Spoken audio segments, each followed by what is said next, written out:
A World Cup final without Brazil is unthinkable. It's never happened in 13 tournaments. Their road to Italy starts here in Venezuela. It's 4 p.m. local time, the first of the qualifying World Cup ties in Group 3. Chile are the third team in this group. The winners automatically qualify. It should be straightforward for Brazil. Their picture much brighter now as South American champions. That's quite a recovery after a disastrous European tour in June, when admittedly under strength they lost to Sweden, Denmark and Switzerland. I hardly need to tell you the colours of Brazil. It's something that every football fan grows up with. Venezuela in the red shirts and white shorts. And they have a corner.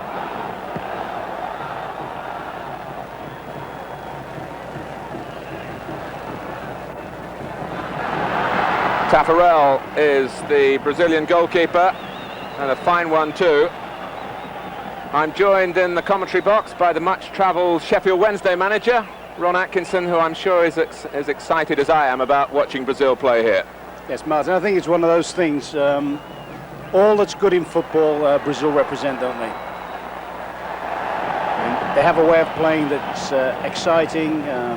Their fans demand it. The fans are probably the most excitable in the world, and I'm sure we're in for a great evening's entertainment, because looking at it, it looks very much as if this ought to be an easy one for them. So we ought to be seeing plenty of goals, plenty of high skill. It's the 8th time that Brazil have met Venezuela. They've won all the previous meetings. They have a free kick here, and a chance for an early goal for Dunga, who's had such a good season in Italy with Fiorentina.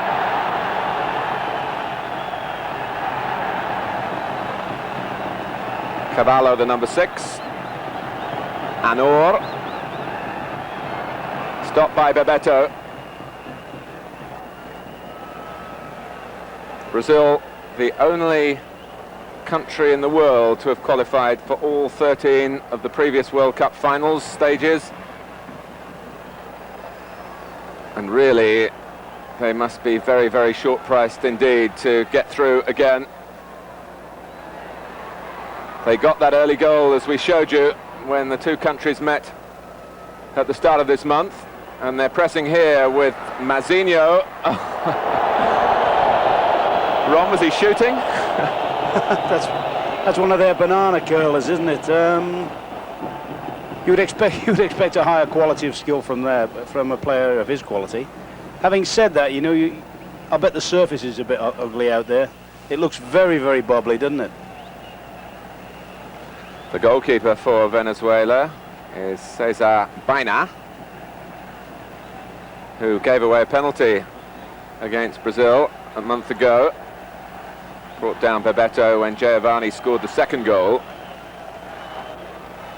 But the interesting thing about this Brazilian lineup tonight is that they have made a change from the team which won the South American Cup. It's an understandable one, really. They've brought back Careca from Napoli, who was injured, and he's forming part of a three-pronged attack with Bebeto and Romario. Romario, number 11, lurking in the centre. The defender was Torres, but the ball had already crossed the line.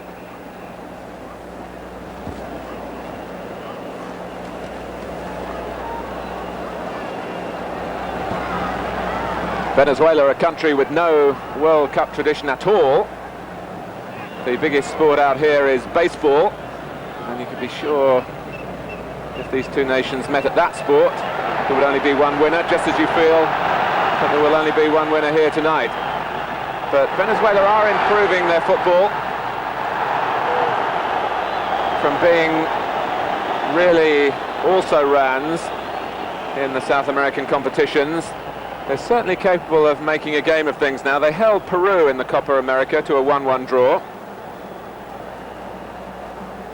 And they scored 4 goals in 4 games, which was quite an achievement. And a great achievement for the number 10 here tonight, Carlos Maldonado. He got all 4. He's a raiding midfield player, and he's one to keep your eye on.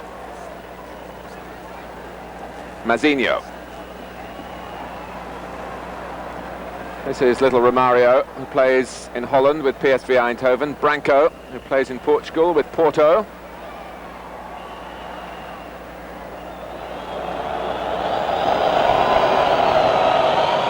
Ron, I think we'll see as the match develops if Brazil have to do too much defending. They do play with a sweeper these days. The number 4, Mauro Galvão. I can't remember that happening in the past with all their swaggering style. No, they played in '74, didn't Pereira? He played something like he played both the orthodox centre half and the well, as they call it, the libero. But it is unusual for them. They usually play a very sort of fluent back four. Well, Branco will spend a lot of time in midfield, and he can shoot! Well, there we are. In the 6th minute, and the golden touch from Brazil. Branco with that wonderful left foot, and it simply sped into the corner.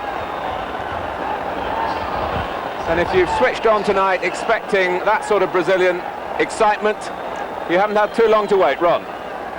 Well, as we saw in Mexico, he's a very, very good left-sided player, this guy, and gets an awful lot of free kick goals in Portugal, doesn't he? He's got a fierce left foot, and you've just seen a first-class example of it there.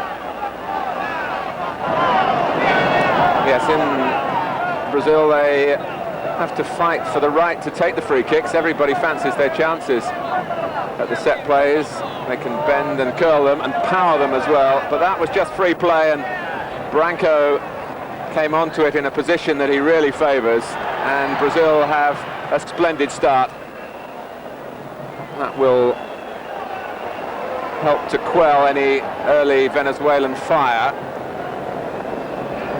Branco, whose club side have been playing in England in a tournament at Wembley Stadium, didn't get a goal in 2 games there, playing against Arsenal and the Soviet side Dynamo Kiev, and had Branco been on parade, maybe they might have broken their duck. That was a great strike.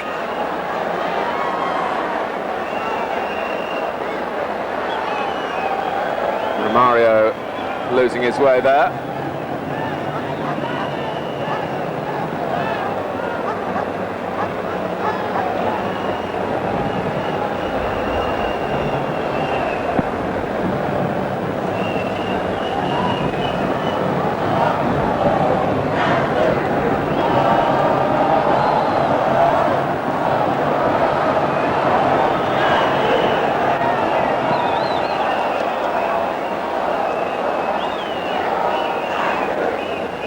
Careca be very pleased to be in amongst the glory again in the national team.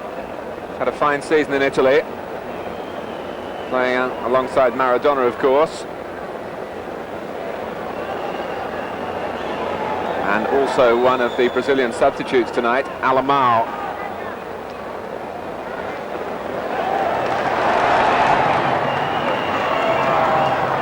Mauro Galvão stepping in.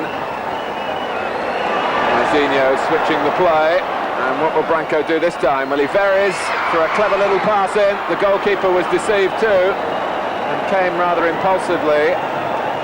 Careca went round him but ran the ball behind. So that was the bluff, Ron, that time.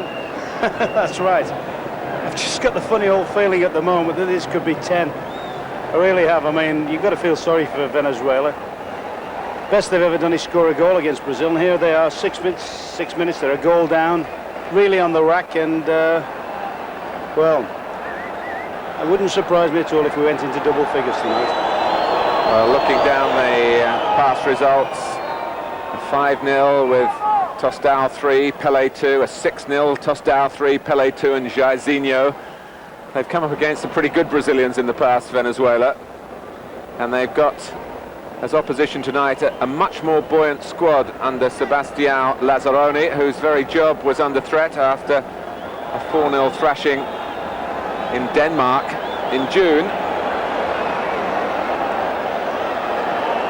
But he's got his resources together now, and that Copa America triumph, a terrific boost for Brazil. hadn't always taken that tournament particularly seriously. But as the host nation, they were under a lot of pressure to deliver, and deliver they did. Betancourt almost turning back into trouble.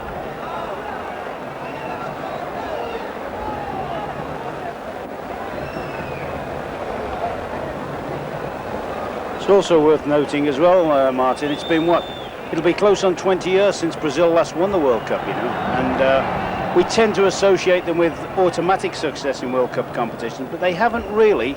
I thought in Spain they were possibly the best side and were a bit unfortunate against Italy, but apart from that they haven't really made that much of an impact, have they, over the tournaments since 1970. Betancourt with a cross. They do have lapses of concentration, Ron, don't they? And I just wonder here whether Venezuela might catch them still glorying in Branco's strike. If they get half a chance, they'll have to take it, because that might be all they'll get.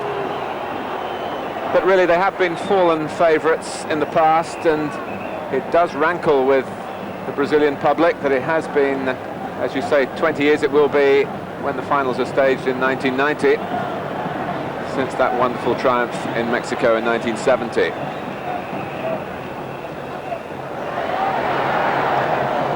Played back in by Rivas, overhit and beyond the despairing Fernandez.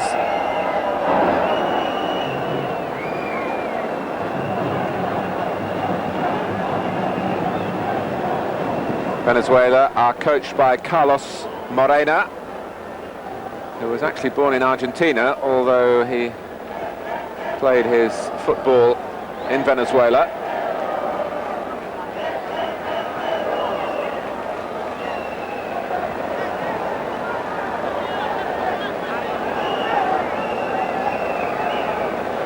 So 1-0 to Brazil already, if you've just joined us. A rasper of a left foot shot from Branco. And of course, playing with the sweeper, Ron, the fullbacks, Branco on paper is the left back, do have that opportunity to come forward. That's right, although in Mexico he did spend most of his time pushing on, didn't he? Was it Elso? Elso was the captain, wasn't it, in Mexico, who gave him a lot of insurance.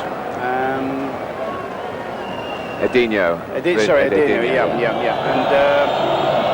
And he's very, very comfortable at that. In fact, he's probably better doing that than being forced to defend as a natural defender.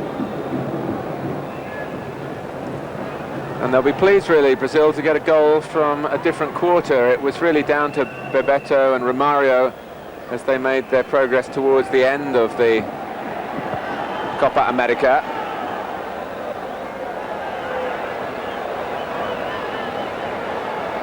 Ricardo, who plays for Benfica. Rather overhitting the long pass. This is Maldonado. Little buzz of excitement around the stadium when he's in possession.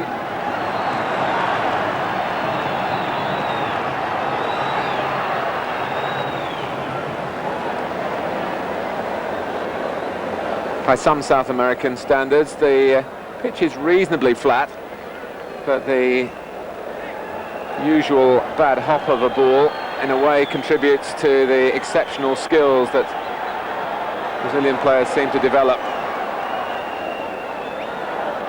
They're used to starting their careers on rutted surfaces, often in the hinterlands of the country, and it develops a touch on the ball that's the envy of many. Baena didn't take the goal kicks in the Copa America either. He still has that problem. Played across by Torres. But Venezuela really here for the taking. Bebeto.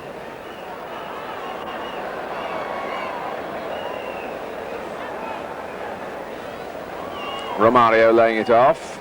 This is Dunga.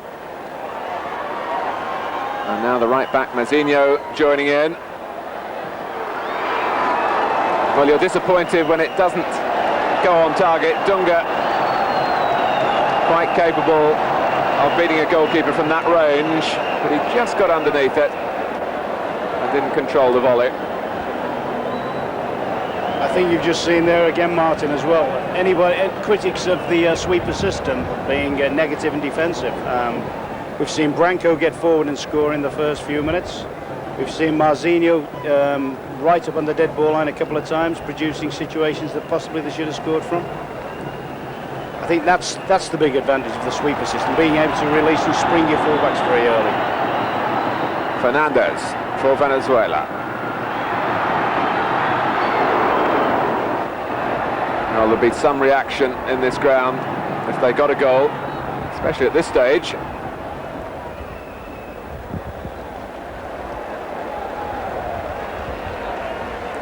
Marzinho.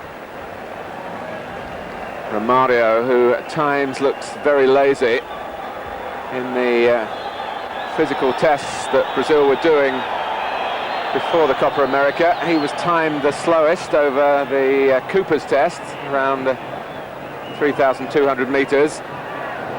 But he started all the matches. He's quick enough around the box.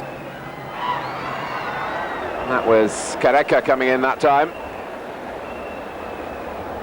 He's got a big responsibility, hasn't he, Careca? Wearing the number 10, when you think of Pelé, when you think of Zico. Having said that, if there is anybody likely to follow the act, it's him. He's one of the great centre-forwards in the world today. And at 28, Ron, really at his prime now, one would think. That's right. I mean, he should be one of the big players in Italy next year. Betancourt got the tackle in.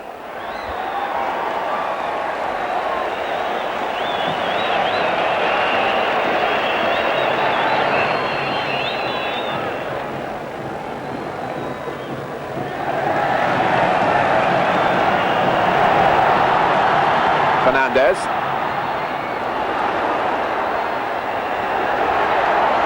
And that was a shame for Venezuela. They had plenty of players forward and they still have.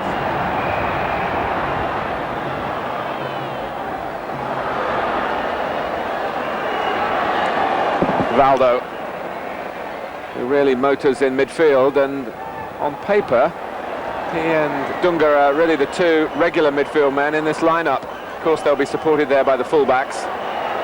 Bebeto linking up with Marzinho.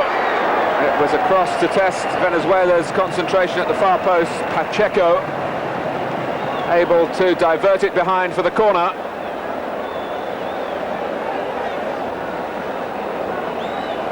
Goalkeeper had really committed himself. We talk about Brazil as well, you know, all skill. That's the thing we always associate with them. I think they're one of the greatest nations in the world with their head, you know. They're great headers of the ball, the Brazilians. Well, they're regrouping in the centre now to try and prove that point if a cross comes in. Dunga.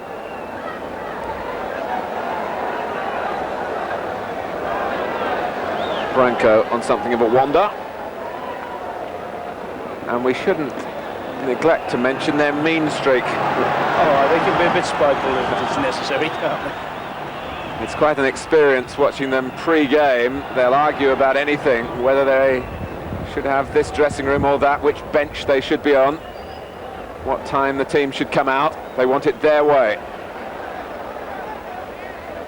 I saw an amazing scene in Australia a year ago where they played Argentina, great rivals of course, and the match looks as though it would never start because of those sorts of arguments, even down to how many substitutes should be named, and they were never going to agree.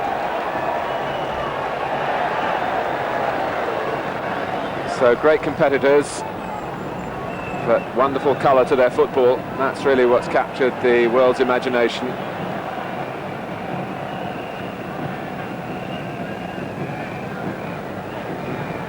Trying to force away down the outside, Rivas.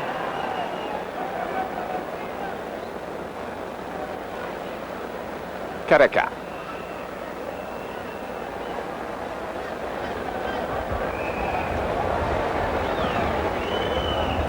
No route through the centre this time, not for the moment at least. Well, the Venezuelans are working very hard, aren't they? They're up and down the field together. They certainly get bodies behind the ball when they're being attacked. And once or twice they've suggested when they do come forward that they've got a fair bit of skill level. Yes, they've shown good character since losing that early goal. I think previous Venezuelan teams might have almost thrown in the towel, but they have worked very hard at their game, and that showed in the Copa America, and they're on the charge again with Fernandez, and Maldonado had a sight of goal then. He stayed down injured. The only player, remember, ever to score a goal in a full international for Venezuela against Brazil. Countries have been meeting each other on and off for 20 years. And that was a moment where, as the ball rolled towards him, he had to strike at it quickly, but he couldn't connect.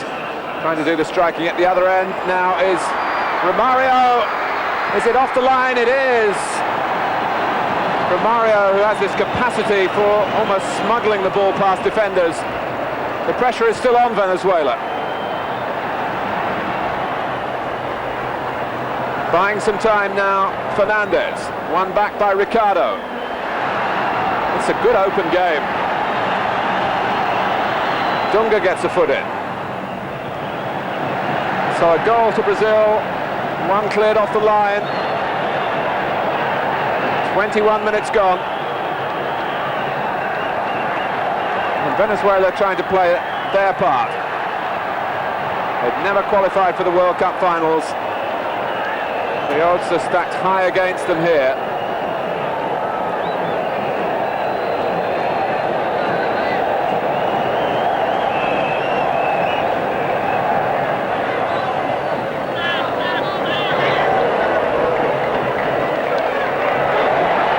Mazinho stopped in his tracks. I saw quite a lot of Taffarel, the goalkeeper. Let's look again at Pacheco's clearance right on the very line from Romario. But Brazil have struggled with goalkeepers over perhaps the last 20 years or so, Ron, and Taffarel really does look the part. Very good on crosses, the bread and butter stuff. That's right. I mean, even in their greatest of sides, you were never totally sure about Gilmar, were you? I mean, he got the big perhaps it's because by and large they've never really needed goalkeepers. That may well be so. But I tell you what, they've never struggled in this situation, have they? Free kicks, anything up to 35 yards from goal. Well, Venezuela setting a wall here, and you would think they might be short of volunteers. That was the infringement. I think we'll see if there's any would-be Rivalinos here. Well, there's Branco, his appetite already whetted. Is it going to be another special effort? 5 in the wall to bypass, the goalkeeper on his toes, rather in the centre of the goal. Here goes Branco. Oh, it was close enough to bring an ooh from the crowd.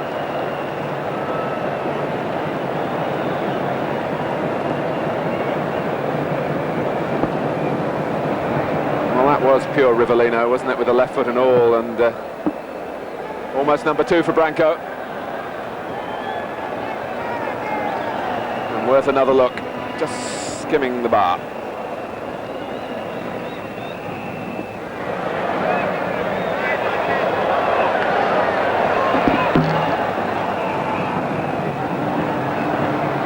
Fernandez.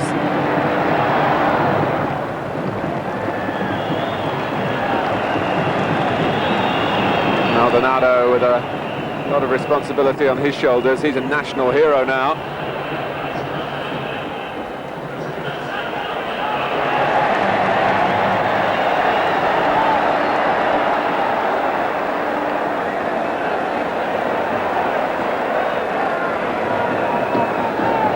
Betancourt.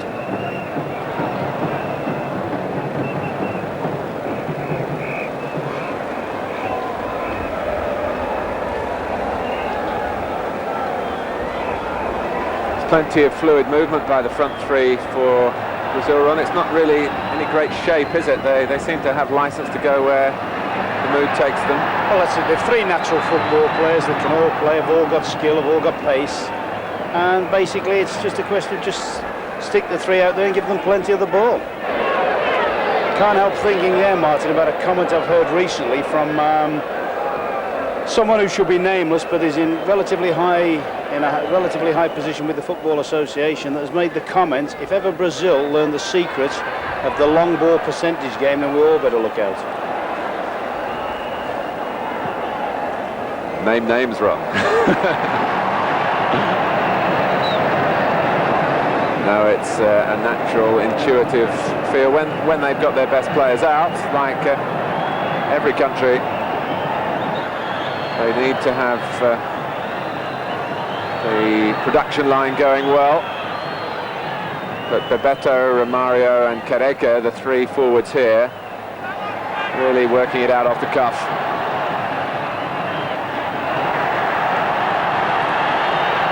But Venezuela playing their part, starting to get one or two crosses in.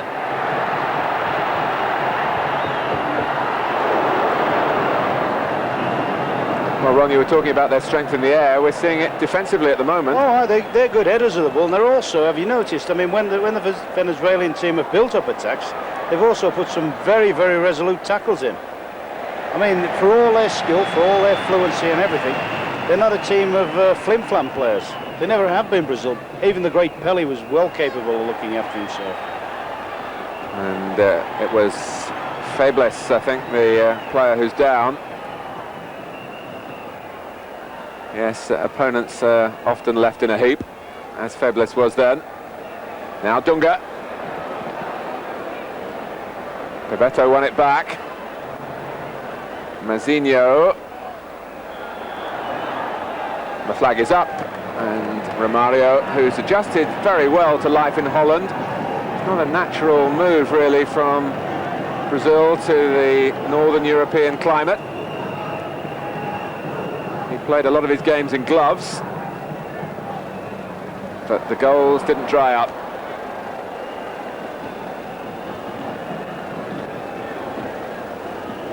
And the money, knowing how rich PSV Eindhoven are, must have rolled in, which would be the attraction in the first place. Which is why Brazil continue to lose their players to Europe in terms of the domestic game, and that is a problem for their own league, and indeed at times for getting the right squad together for internationals. The World Cup brings them all out, though, and brings the best out of their football. Surely no. Oh, the goalkeeper just cut it out.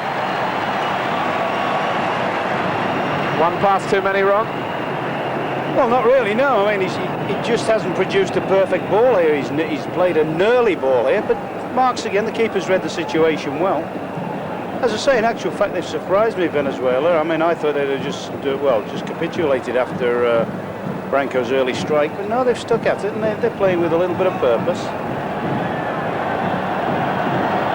Acosta. Cavallo. Brazil pretty well equipped to defend through the centre with the insurance of the sweeper. There's just a suggestion to me, Martin, that... Let's break off as Romario tries to cut one back. Just a suggestion that Branco and Marzino are so obsessed with getting forward. I'm not too sure about the covering defender in the space behind. You know, once or twice when Venezuela have threatened, it's been in wide positions. I suppose that's the theory. You can get behind the fullbacks and pull them apart a bit, pull the markers into wider positions than they would care for. But that's for Venezuela to work out in practice. I mean, I don't think it'll seriously hurt them in a game like this, but one wonders if they bring it over to the World Cup next year, whether some of the better European sides, the Germans, the Italians, will give them problems. Well, they only conceded one goal in the Copa America. Oddly enough, that was scored by Venezuela.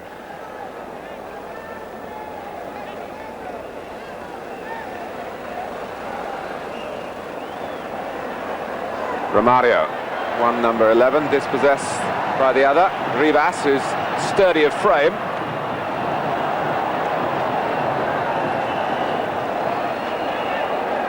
Run back by Galvao, who stayed forward. Mazinho with the throw, who's keeping Josimar out of the starting lineup. He's one of the substitutes. Bebeto trying to keep it in. And a goal kick is the decision. Bebeto might just have had a case then. He's been quite a controversial character. He's been linked with moves to Germany, to France, to Italy. But it looks as though he'll be playing in Brazil for one more season, but not with Flamengo, his club, all his short career, but with their arch rivals Vasco da Gama, a major talking point in Brazil at the moment.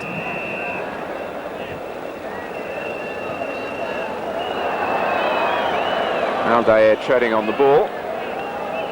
Valdo was covering. And here goes Ricardo. Well, everybody wanting to join in further forward, and Venezuela got one ball forward quickly. They might expose Brazil at the back. This is Febles.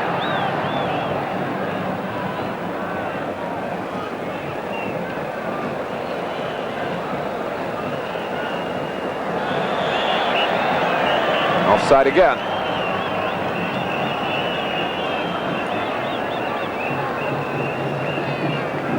So confirmation of the Brazilian lead given to them by Branco in the 6th minute.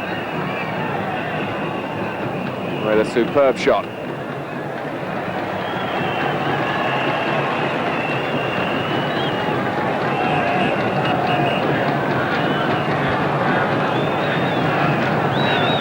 But certainly not disheartened the Venezuelan fans here in Caracas. The team keeping their heads up. Fernandez has worked hard down the right-hand side. Supported by Pacheco this time. Cavallo's little clip ball forward.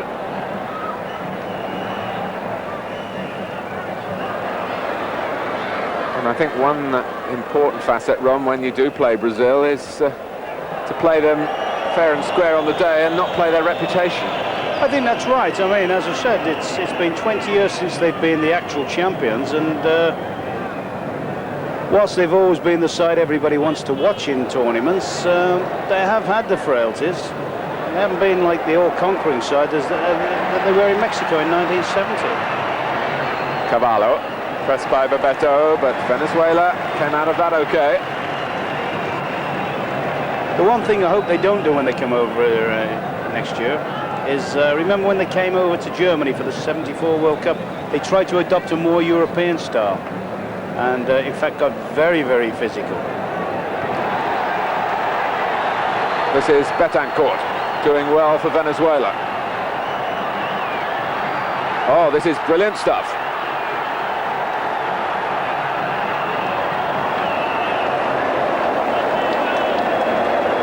Just once or twice lacking a little bit of know-how when they get to the edge of the area. But the crowd rising to Venezuela. Taffarel hasn't been too busy, but the men immediately in front of him have started to have to work very hard. And that didn't look on when Brazil scored so early in the game. Dunga came through the Brazilian Olympic setup in 1984.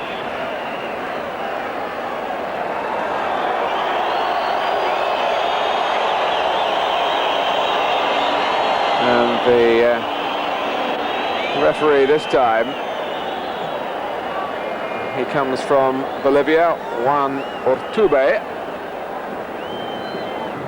producing a yellow card. He's not had too many problems as far as South American games go.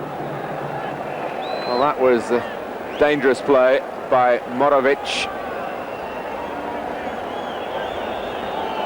And that's why the card was shown. And it's Branco again. The wall got a bit of a battering, but held firm. It's incredible how they do think they can score from any distance, and doesn't matter how many men are in the wall, they'll go for a big blaster or a bender, try for deflections off the wall, or even a sort of parry off the keeper. Valdo almost sneaking his shot inside the near post. He's a very unselfish toiler in midfield, Valdo. Doesn't score too often himself, certainly not for Brazil, but he made, by now, the goalkeeper scurry down to his left then.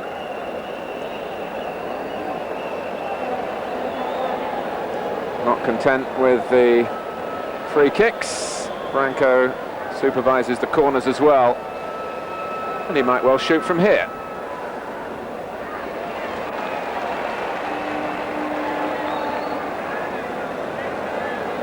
Venezuela pushing out, Valdo almost getting round the back.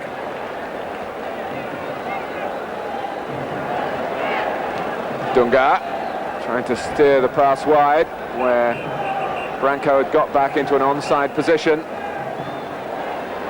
Mazinha, and that's twice he's done that. I think he must be trying to emulate Josimar's goals in Mexico from those sort of positions. I think that was a little bit more awkward. I mean, he just didn't get round Branco's pass there. I mean, the first ball he put out of play, he got good possession there. Then I think he was stretching a little bit.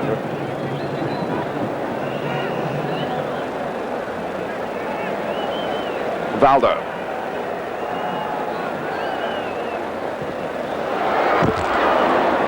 Well, he's hit one with his left foot and now one with the right. And he's certainly getting the range. It's interesting to, Ron, just to make a point about Valdo. He pulled out of the Olympics in September. Benfica pulled him out because of their season, and they said Valdo would be banned by Brazil, but the ban is over, and they're glad to have him back. Yes, I would think so. I would think that it's just about the period of the game now where Brazil seem to have stepped up a little bit, and perhaps looking for a second goal just before the interval. There's certainly been more purpose about the play in the last few minutes.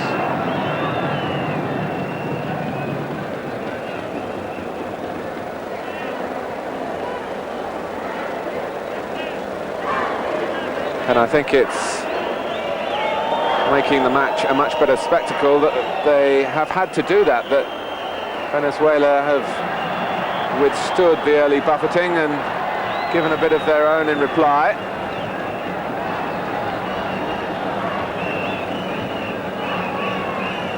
Yeah, there's been quite a decent tempo about the game. I mean, very often we see a type of game like this that lapses into a very, very slow tempo match, but there's plenty of urgency about this game from both sides.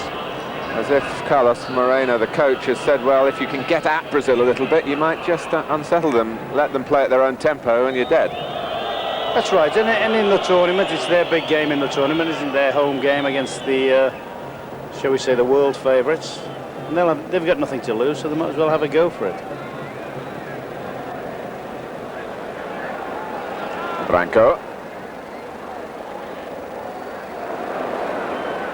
Two defenders going for the same ball then, and that could have been costly.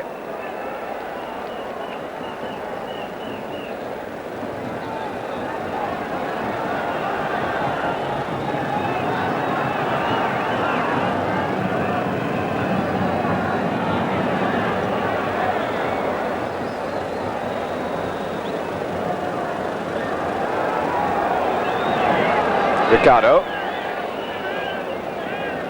A lot of the play at the moment coming through Dunga. Kereka, that was, well, he made it look so easy, but it required great technique to guide the ball on with the outside of the foot.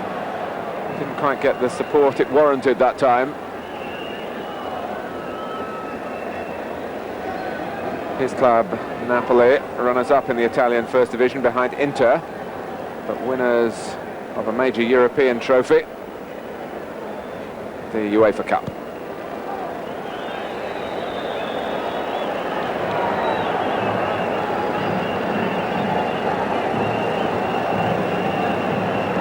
Dunga got a foot in.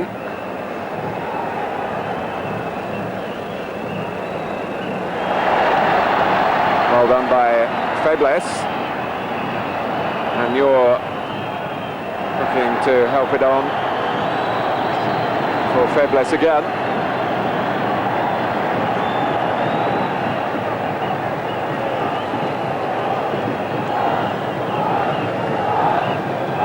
push by Aldair. Well, with 5 minutes to go to half-time, it would be very interesting if Venezuela get a goal from this.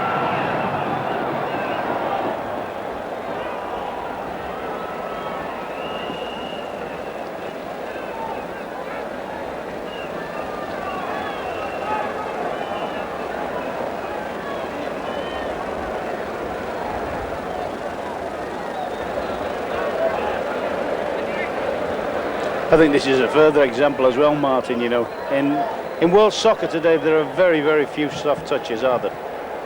I mean, even the best teams really have to play at full stretch most times to get results. Yes, and Venezuela certainly have been bottom of the South American pile since they started to get involved in international football, and they've closed the gap. They're organised, they're competitive. They're hard.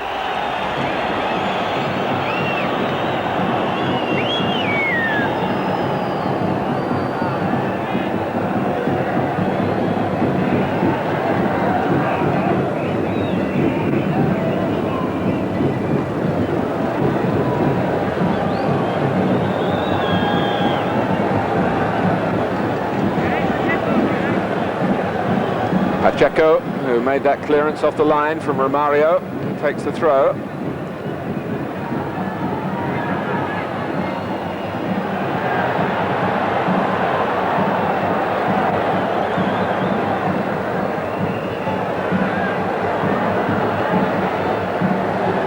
Bebeto having to battle to get into the game. Unsuccessfully. Betancourt.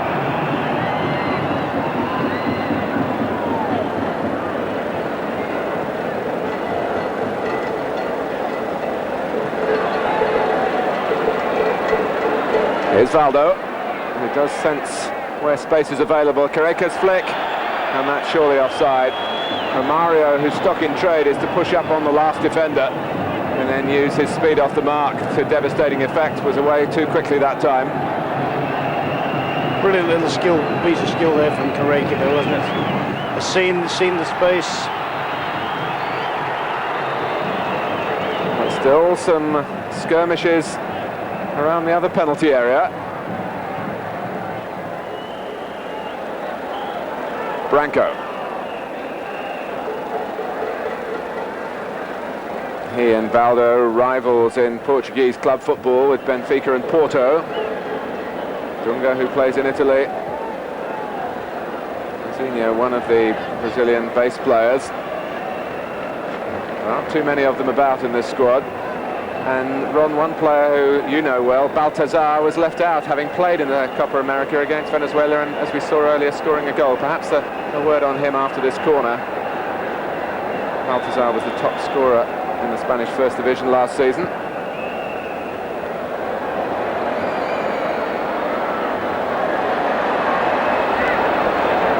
Dunga. Oh, good stop by Baina, with Bebeto following in.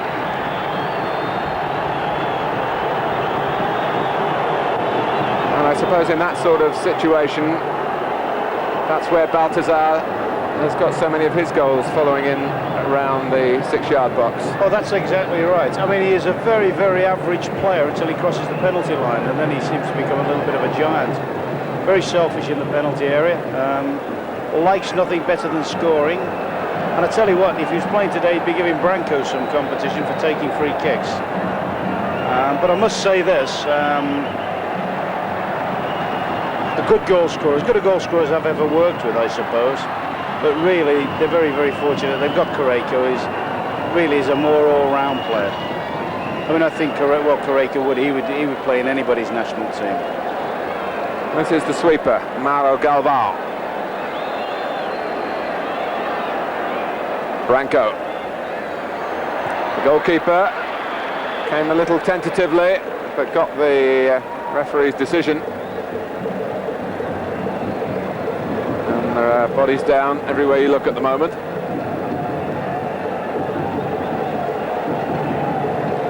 You were saying earlier, Ron, often these games are slow-paced, and we get plenty of stoppages and a bit of play acting, but it's not been like that. The first 45 minutes has really raced by here.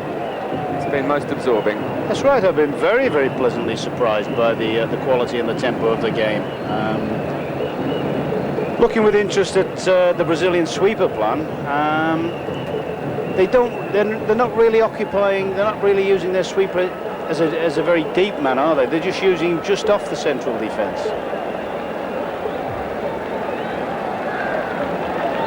Which is only really a slight variation on the theme that they've always used. What they are doing, of course, is they're asking their fullbacks to bomb on, but quite honestly, every time I've seen a Brazilian side over the years, starting from the Santos fullbacks, the Santos pairing, they've always had people that would prefer to go forward than defend. Junior was another one when he played at fullback, wasn't he? That's right.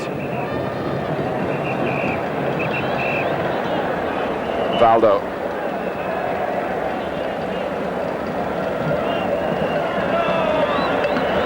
Well, Venezuela will be happy to get to half-time just one down, but they may not have that luxury. Mazinho, Romario forced back though. And that little spell of danger passes as Aldair blasts into the crowd. We're well into stoppage time now, and the half-time whistle indeed has gone. Well, it was the sort of start we expected. A goal from Branco after just 6 minutes, a rifling low shot, real Brazilian stuff. But Venezuela, to their credit, have come back strongly without making too many real chances, but they've given us plenty to look forward to in the second half. We'll take a short break, but don't go away.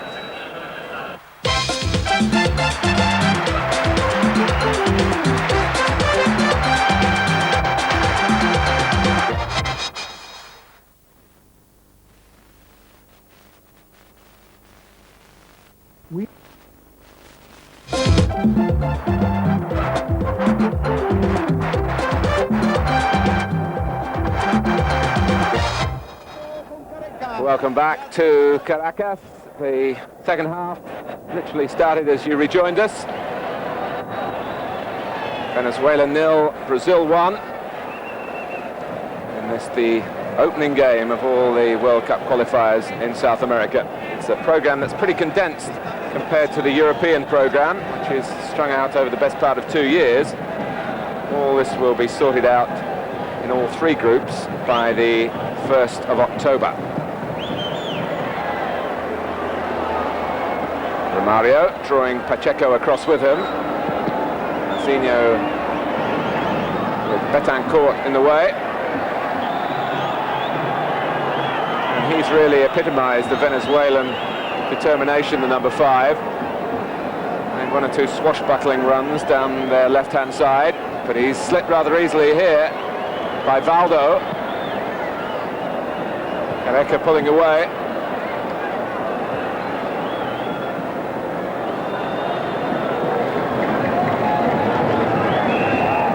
Just before half-time, Martin, Valdo started to take a strong grip on the game, and it looks as if he's signalled his intent again.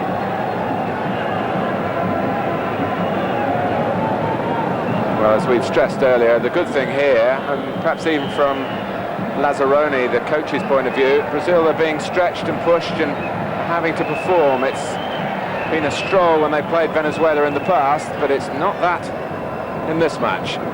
I think it would also be a lot of encouragement to other teams that will fancy the chances next year. That at the moment, Brazil, a lot of skill, but they're going through a transitional period. I wouldn't think at the moment they're quite sure what their best side is. And of course, relatively recently, it's been hard for any South Americans to come to Europe and go away with the World Cup itself. You have to go back to Brazil's triumph in '58 in Sweden. Yep. 17-year-old Pelé and all. And here is 27-year-old Mauro Galvão sliding in.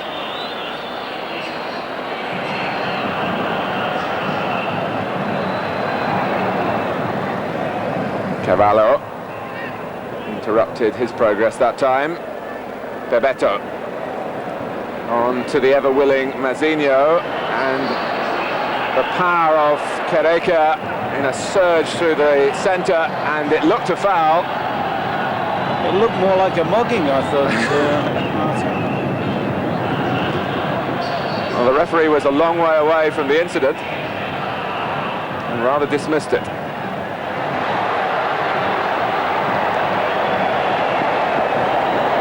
Well, the Venezuelan optimism is still running high.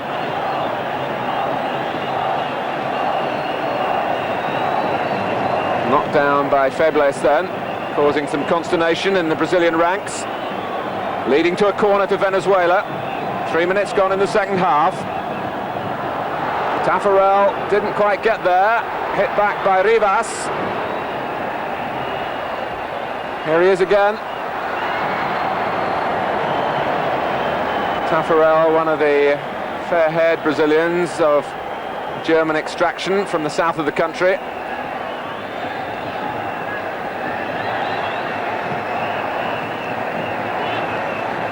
Bebeto.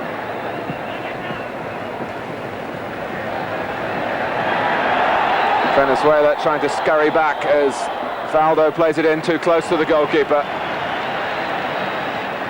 In the Copa America, they drove in a lot of lower balls to suit the speed off the mark of Romario and Bebeto, although Bebeto is no slouch in the air.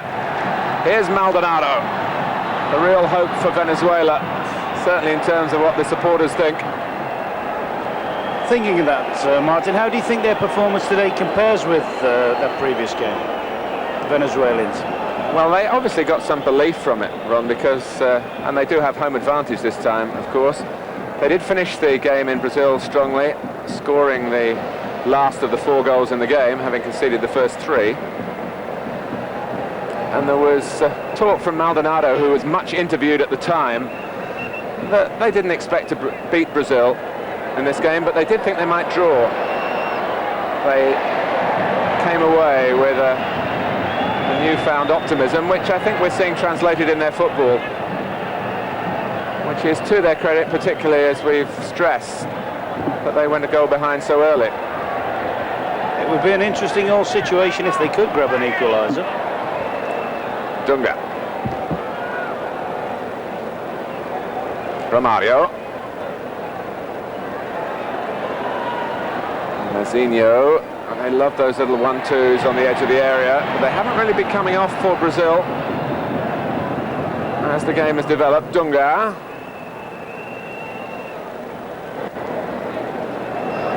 Quereca. That's beautifully delivered, the pass by Dunga. To Valdo. Still Valdo. Still Valdo. Beaten away by Baena. Brazil keep the pressure on, and that was Branco's cross deflected, but the work for the goalkeeper came from Valdo's incisive run, and Venezuela seemed to melt away in front of him that time. Yeah, I think the interesting thing in the game that we've seen so far is that virtually all Brazil's strikes have actually come from midfield players, and I would include Branco in that, because basically he is a midfield player. Valdo with a full start at the corner.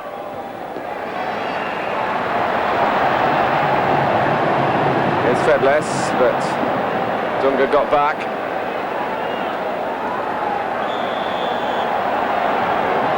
That was a throat-high piece of contact on Quereca. I think by virtue of the fact, Martin, they're playing with the three central strikers all in a very tight knot. It does make the Venezuelan defence's job that much easier in closing people out. You've seen once or twice where Quereca's threaded great pieces of skill through their defence. Mazinho with the free kick, and it's Aldair, one of the centre-backs, who's offside.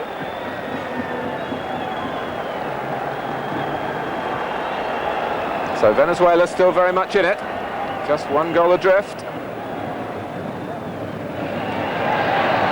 Fernandez.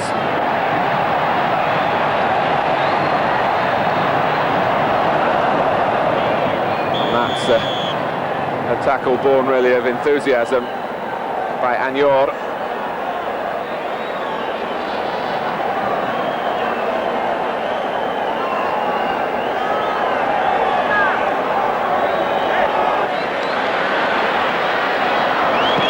But here's a chance now that Mazinho might be able to create.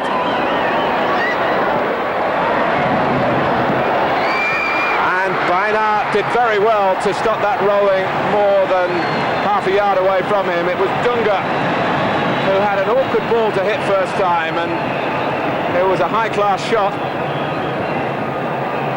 after the ball was half cleared.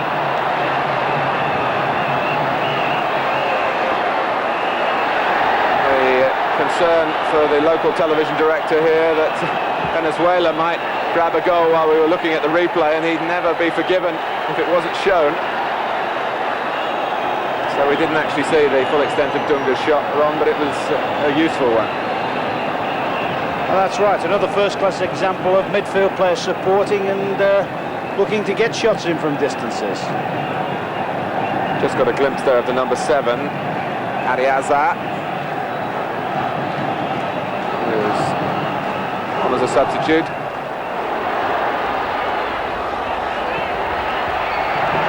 And that will run away from Maldonado, who's still a student at university.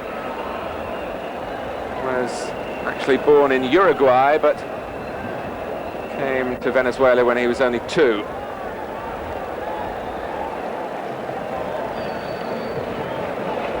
Hopes to be playing his club football in Argentina shortly.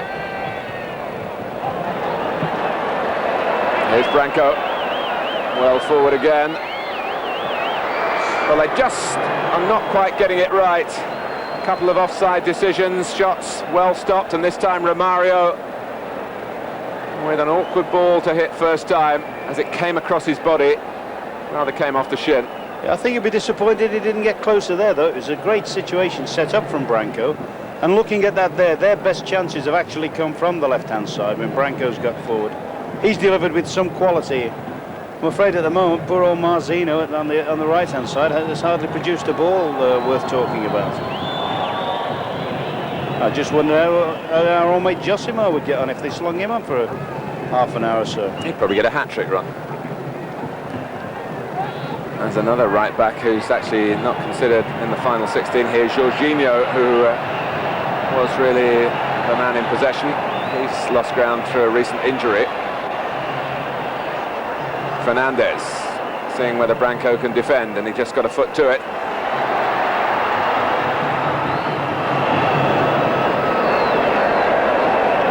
Well, the more that Venezuela carry the fight to Brazil, I think the more it might open up on the break.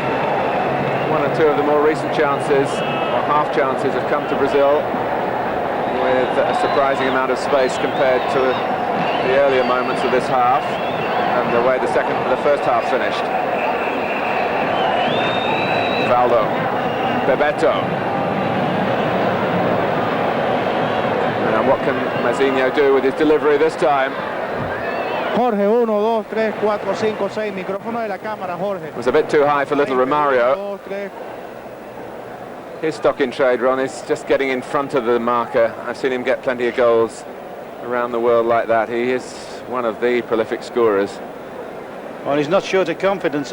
No, he's not short of confidence off the field either. He's a very bubbly character, very bouncy young man indeed, and he's got plenty to be perky about the way his football career is going. Well held by Baina. Well, most of those watching, although you'll get Brazilian fans everywhere their teams play in the world, most of the supporters will be praying for a Venezuelan goal as we look at Silas.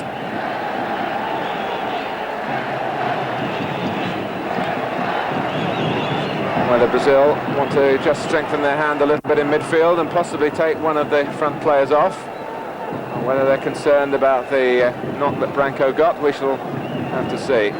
But Silas is getting ready for action.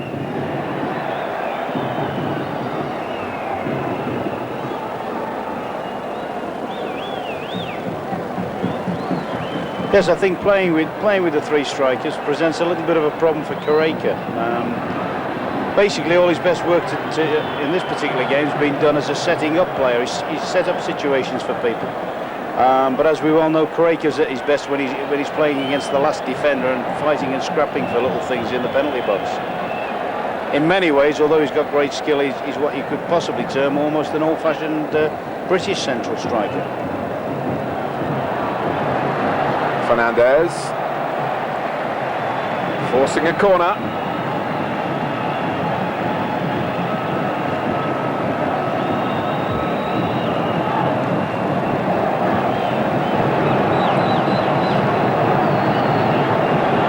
Well, it's still on for Venezuela to cause something of an upset, and a draw would be that. Rivas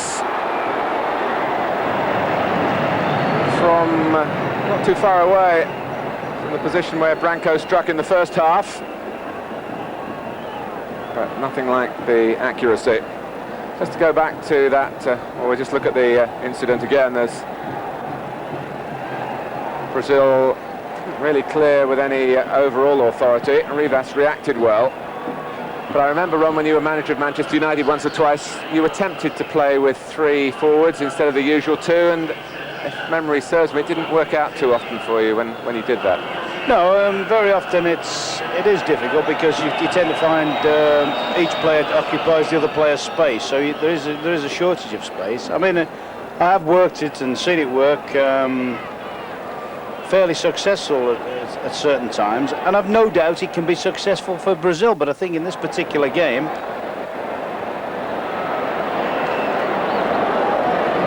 Mazinho. Well, Careca trying to make a last contribution because it looks as though he's going to be the player substituted, and remember, he hasn't been fully fit, so that's not really a condemnation of him.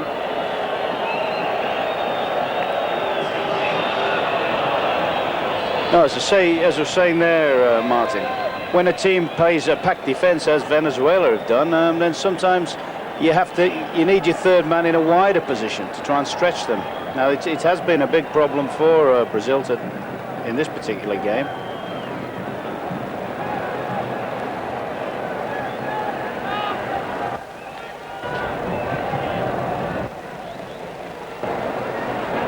Bebeto. Silas.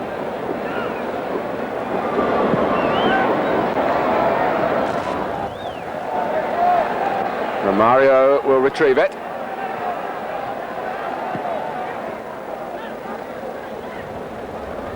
Dunga.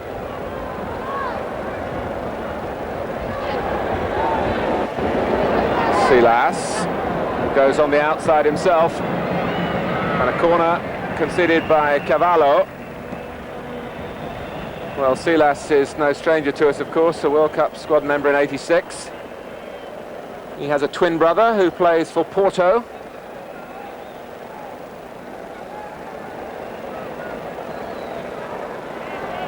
And is a teammate at club level of the man going across to take the corner, Branco.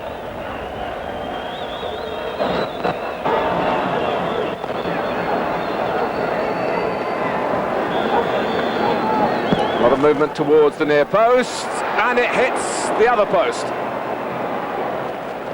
With Ricardo making his run into that area, and Venezuela were lacking a little bit in the air.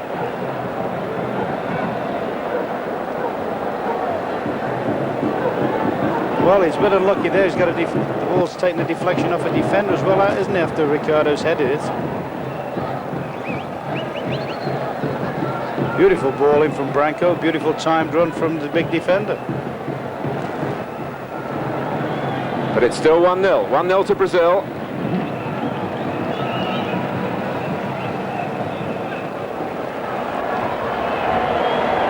Venezuela play Chile here in a week's time. Brazil's next match away to Chile on the 13th of August. Romario rather scuffed it.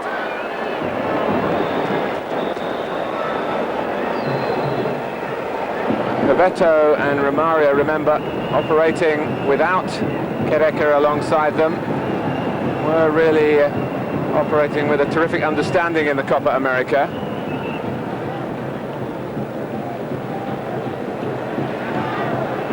It's always a difficult team for Lazzaroni to pick this one, involving the return to fitness of Quereca.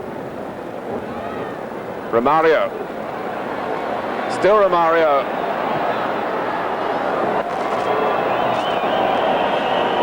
They're always looking to bend it. I was going to say they've certainly had the quota of shots. Silas this time. He would probably have fancied himself to have got a lot closer with that one.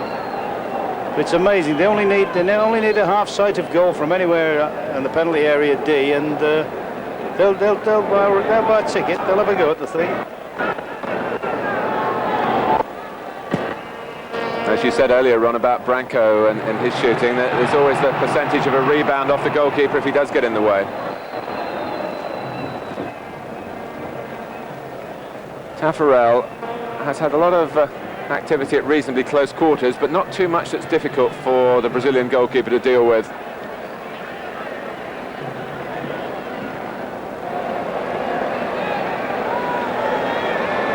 Maybe now's the time for Brazil to reimpose their quality. And Romario's having one of those nights where nothing will go in, at least go in and count. He's still in there. Can it come down for him this time? It does!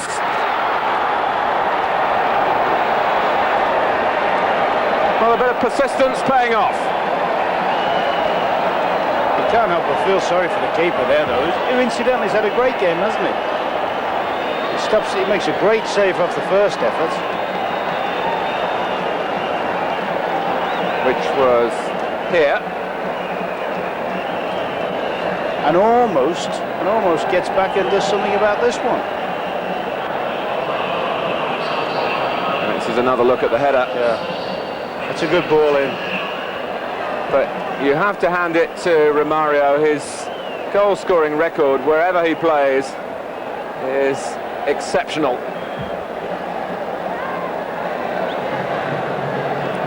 And he wasn't downhearted by the save. He was ready for business again, and it crept under Baena this time.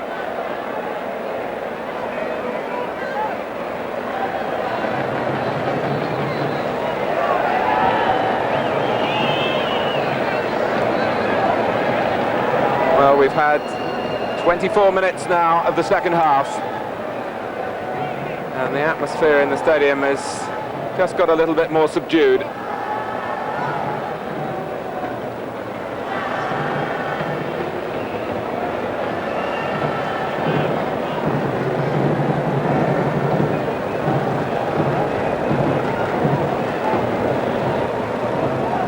Can you coach that instinct, Ron, that Romario has, the penalty area perception, shall we say? I think it's something that it's generally people that are quick-footed and have got bright minds, and are, as they call them, natural goal scorers. I think the interesting thing there that both situations that he had were both in actual fact set up by what you call an old-fashioned cross, an old-fashioned centre. That's offside against Maldonado. I mean, he'll be disappointed, won't he, with the first opportunity. He'll probably think he should have scored, and yet the second one looked far less of a situation to score from. He's kept his cool and done very well with it.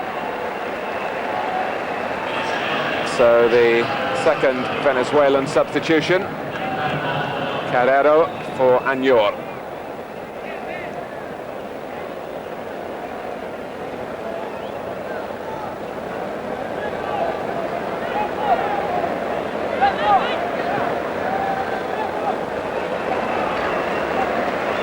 Silas.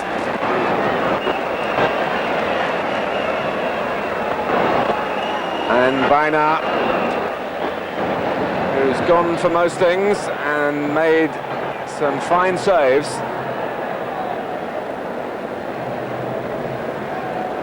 And although we've emphasised the pluck of Venezuela over the 10 minutes or so leading up to the second goal, Ron Atkinson was stressing, Brazil was certainly beginning to get shot after shot in towards the target. Bebeto.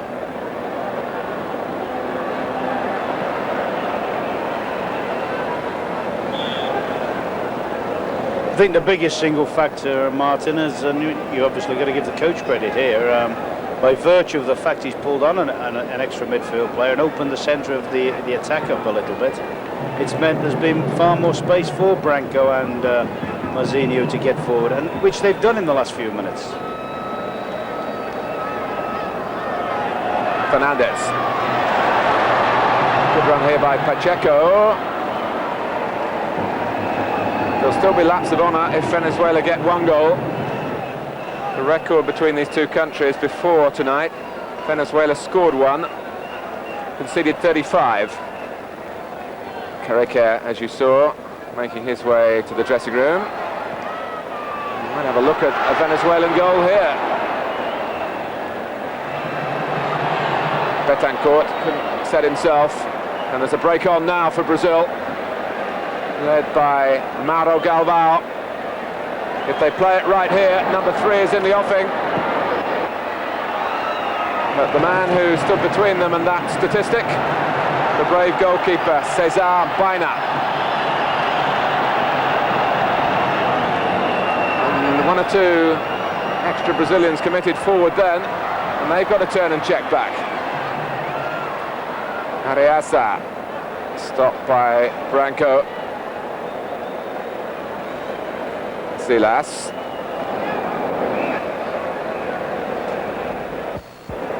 This is Valdo.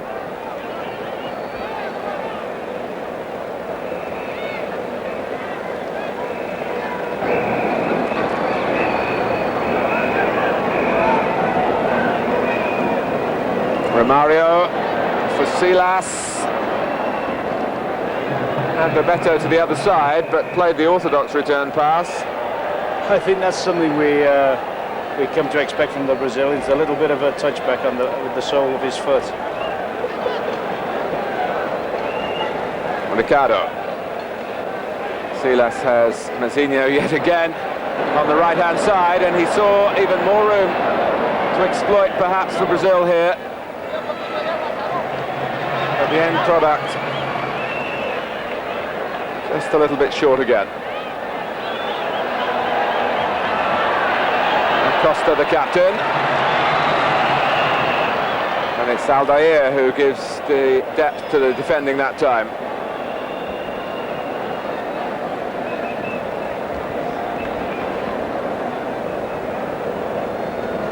Dunga.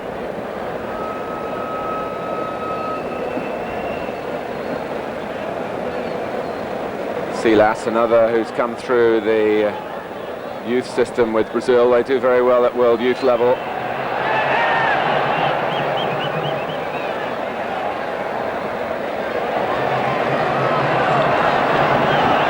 Fernandez. It's a run that was turning out to be an adventure at the end. I don't think he was quite sure of where he was going to end up. But all credit to him, trying to do the difficult thing at a time when Venezuela just need a bit of inspiration.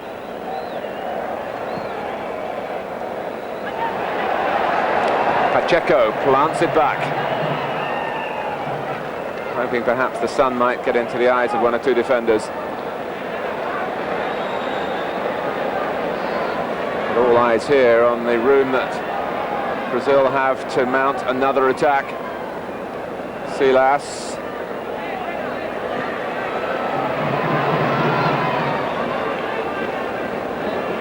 This is Dunga.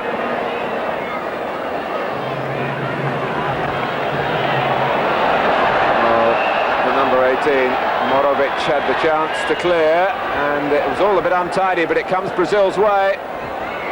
Good header by Acosta. A crucial header, really, to stop a 3rd goal.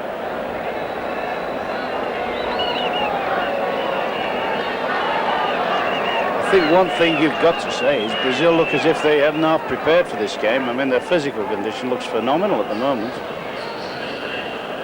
I mean, they've kept the game going at a fairly high tempo. Branco. And now they're turning the screw a little bit. I suppose winning the South American Cup's not a bad warm-up, really, Ron, is it? In that sense. Here's Ariasa, though, for Venezuela. Taffarel. Now that is what he is very good at. We haven't had many opportunities to see that in this game, but he's very happy coming off his line. Didn't play in some of the European games in that tour before the Copa America, but I understand that's down to Brazilian politics, which are plentiful in football.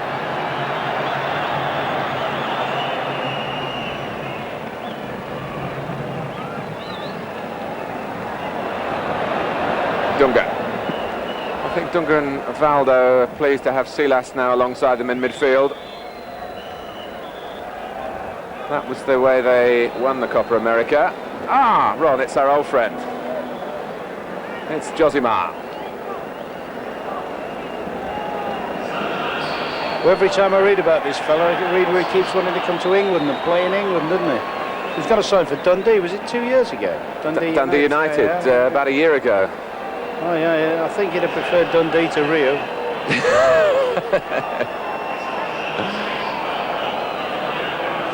He'd have needed to play in 3 overcoats.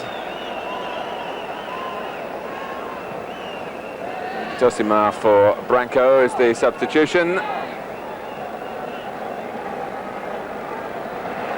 Well, that almost came the way of Ariasa.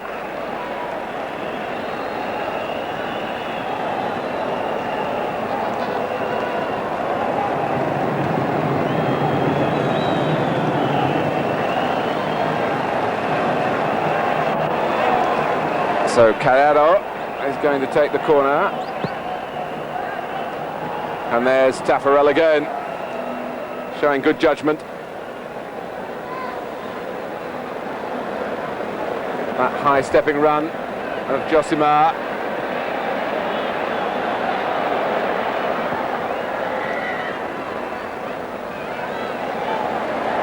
I was a bit disappointed in him then, Ron. That was definitely a cross. Must be something wrong with that side of the pitch, Martin. Everybody that's gone down hasn't produced a good cross yet. Tell you what is brilliant, though. The key, obviously the keeper's had very little to do, just handled crosses. But the way he releases it early, as soon as he's caught it, it's on its way. And you've got Brazilians bombing up the field. He's only 23, and obviously even better things to come. And as long as the politics stay right for him, I think we might see him in Italy.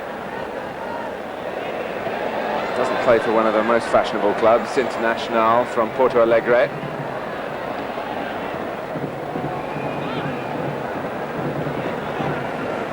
Cavallo.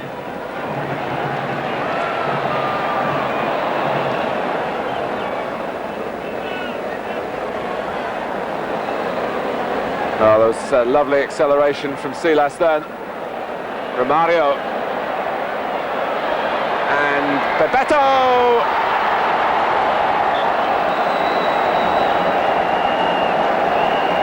And the Venezuelan resistance is over.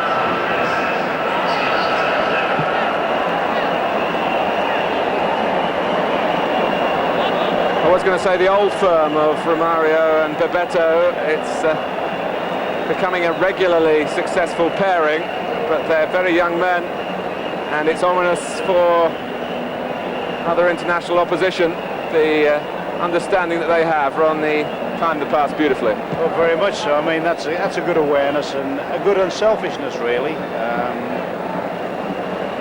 Obviously, he's in a better position, and he's just played him in. Can't help thinking if these two can maintain this form, the guy could be left in a position where he doesn't have to play Caraca. How bad's that? Valdo.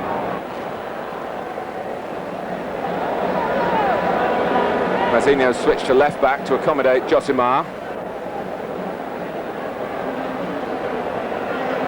Dunga.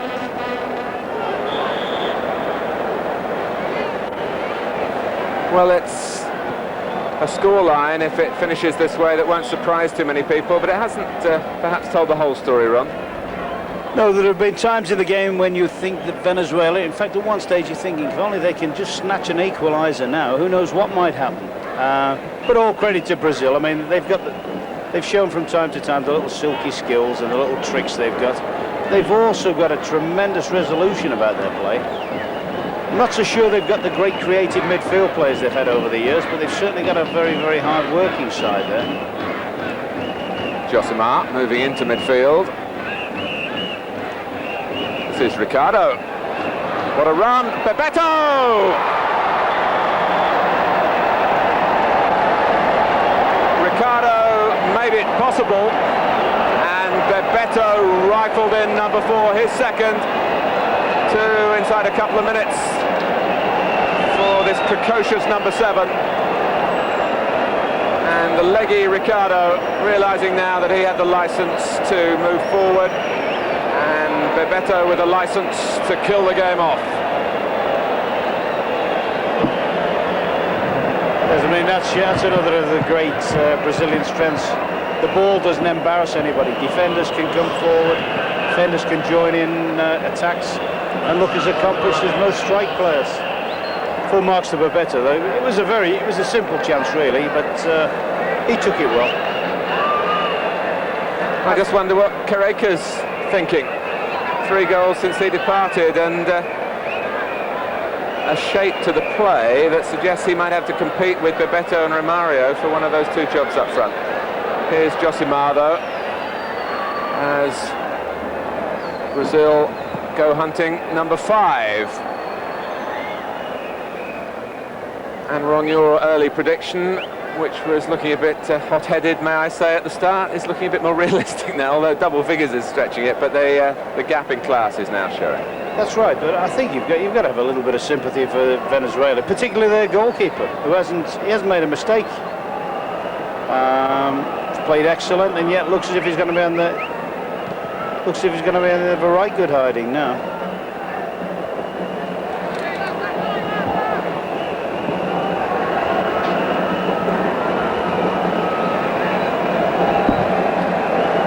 Dunga. Bebeto's on a hat-trick. Romario. He's in that smuggling mood again. I think a hand was making contact with the ball as well. He does it all in such a clever way.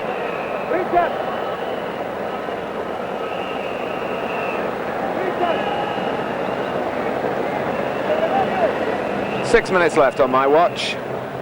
Venezuela 0, Brazil 4. Branco, Romario, and a double blast by Bebeto.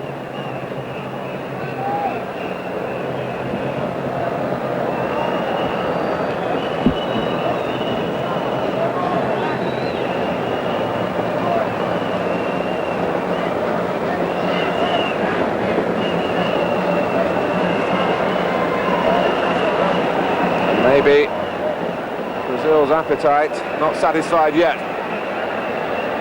And they're all playing for regular places. Josimar very keen to keep things moving forward. Valdo taking over now. Josimar again.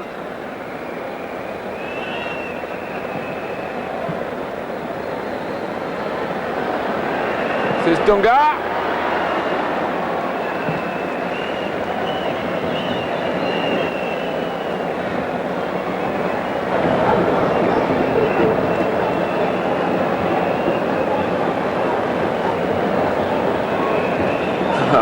Biner still in quite a hurry to get the ball back in play. Maybe that's a little bit naive at this stage. I should think Venezuela would be very glad to use up the last 4.5 minutes or so to avoid further embarrassment.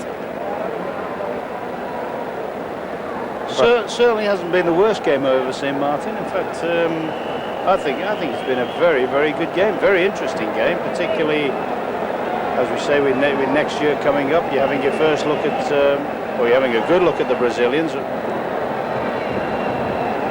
Josimar, effortlessly done.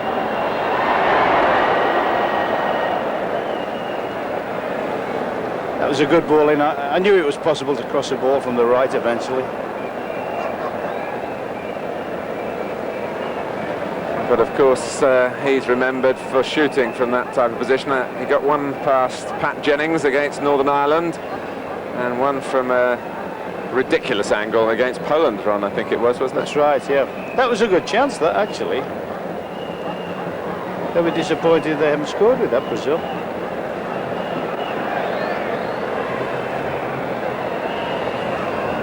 But Brazil still going strong as the time ticks away, and we must pay credit to Venezuela for that, for forcing them to maintain the tempo. And by having to work hard throughout, they've earned their reward, as Venezuela have just started to flag, understandably, in the final chapters of this story. And everyone's trying to get in on the act now. That was Aldair.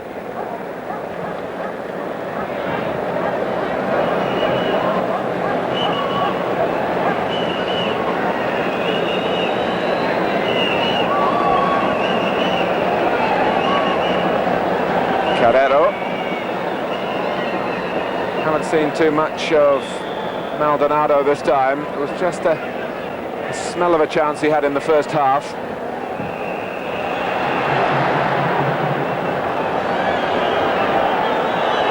Stopped by the referee's whistle then, who's given a free kick against him for turning his man unfairly. The crowd were a little annoyed, I think, because they thought it was going to be a free kick to Venezuela and an advantage had been lost.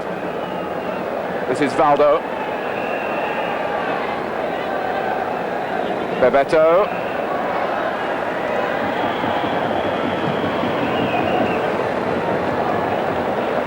Bebeto got into the Flamengo side as a 17-year-old and has had to live with all that expectation.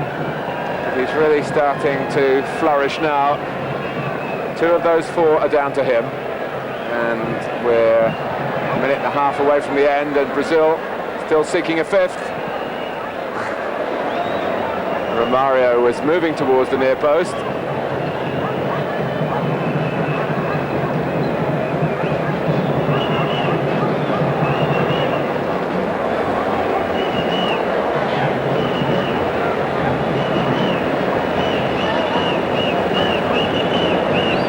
Josimar.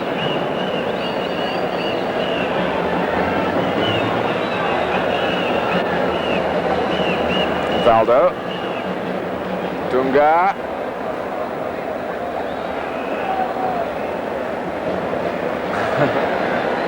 There was a way back, but the substitute Carrero didn't really see it, and Venezuela finally booting their way out of a tight corner. Ron, the final thoughts from you? Anything really that you could take back to your Sheffield Wednesday players as a lesson from what you've seen in this game? Certainly plenty I'd like to take back. About 7 or 8 of that Brazilian team for a start. They've played very well, and for all their, as I say, all their silky skills, all their little natural things, the thing that's impressed me most has been the resolution. They've worked tremendously hard, particularly in midfield. Dunga particularly, and Valdo, they've deserved something, you know, either of those could have finished on the score sheet. And I would guess that they're going to be quite a formidable force in Italy next year, looking at this, because they have got other good players to come in as well.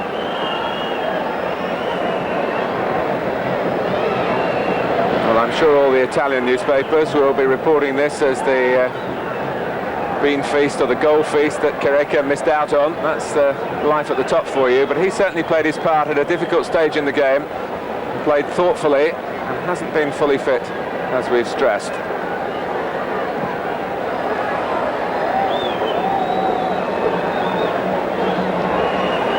The shot was from Silas.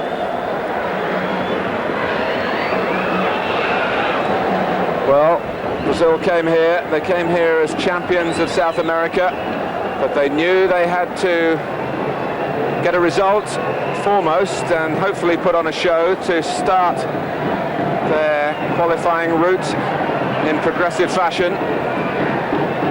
And they've done that in a most interesting way.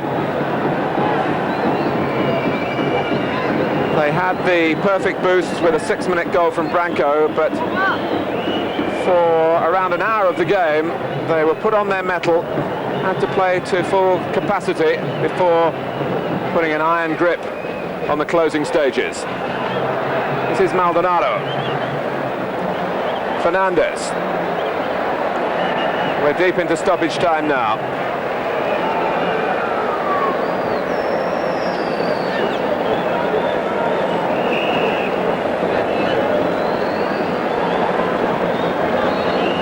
Ariasa. Is there to be any consolation at all for gallant Venezuela? Doesn't look like it. Betancourt.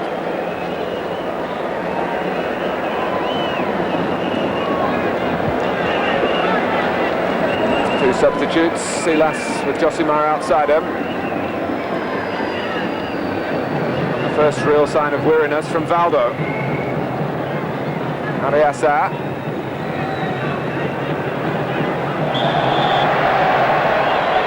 The flag goes up against Fernandez, who's done his absolute utmost to try and force a way through down the Venezuelan right. But there is the final whistle. Venezuela tried hard and gave it really their best shot against opposition that has a history of pulverizing them. The scoreline in some ways flatters Brazil, because for an hour of the game they were pushed to the limit really, although they didn't concede too many chances to Venezuela. But those Brazilian flags are flying proudly again. They finished the game strongly, that 3-goal flourish. Branco with the only goal of the first half, a belter with the left foot. And then the partnership of Romario and Bebeto getting full reward for their penalty area perception. Romario making it 2-0 at a crucial phase of the game. And then it was left for Bebeto really to ice their cake with 2 goals of his own. Well, the 4-0 win for Brazil in Caracas